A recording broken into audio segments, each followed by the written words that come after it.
बिस्मिल्लाहिर्रहमानिर्रहीम। अस्सलामुअलैकुम। Saudi Urdu news channel में आप सबको खुश आमदीद कहा जाता है।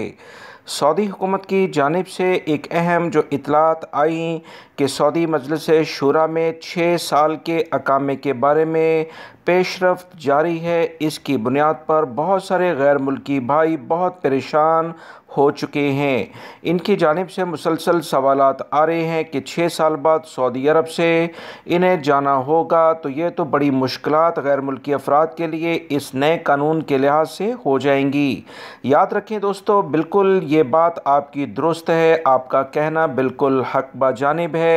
याद रखें, सऊदी अरब में अभी जो नए कवानीन आ रहे हैं इसके बारे में सऊदी काबीना फिर फाइनली हतमी एलामिया जारी करेगी और ये कानून नाफिज होगा।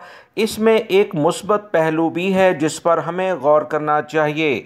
याद रखें, कोई भी गैर मुल्की अफराद अगर एक वीज़े पर आएंगे तो 6 साल तक वो एक ही वीज़े पर सऊदी अरब में क़याम कर सकते हैं, यानी उनका अकामा 6 साल तक रिन्यू होगा। 7वें साल के लिहाज से उन्हें सऊदी अरब से वापस जाने के बाद 7वां साल नए वीज़े के लिहाज से कंसीडर किया जा सकता है। इस बारे में भी कुछ इतलात आ रही हैं कि 6 साल मुकम्मल करने के बाद गैर मुल्की अफराद को जब नया वीज़ा जारी किया जाएगा तो इस बात की तस्दीक की जाएगी क्या इस गैर मुल्की फ़र्द की सऊदी अरब में ज़रूरत है या कि नहीं। यानी सऊदी अरब अपनी रिक्वायरमेंट के लिहाज से बैरून मुल्क से अफरादी क़ुव्वत को तलब करेगा। इसी वजह से सऊदी अरब में जो सऊदीज़ेशन का सेटअप है उसमें भी मज़ीद तेज़ी आ सकती है।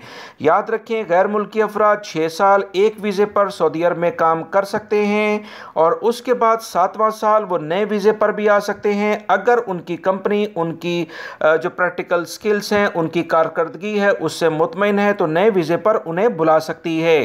दोस्तों, ये कानून अभी ज़ेरे गौर है। फाइनली जब इसकी कोई शक्ल सामने आएगी तो बहुत सारी चीज़ें क्लियर हो जाएंगी। वीडियो लाइक करके शेयर भी कीजिएगा। अस्सलामु अलैकुम।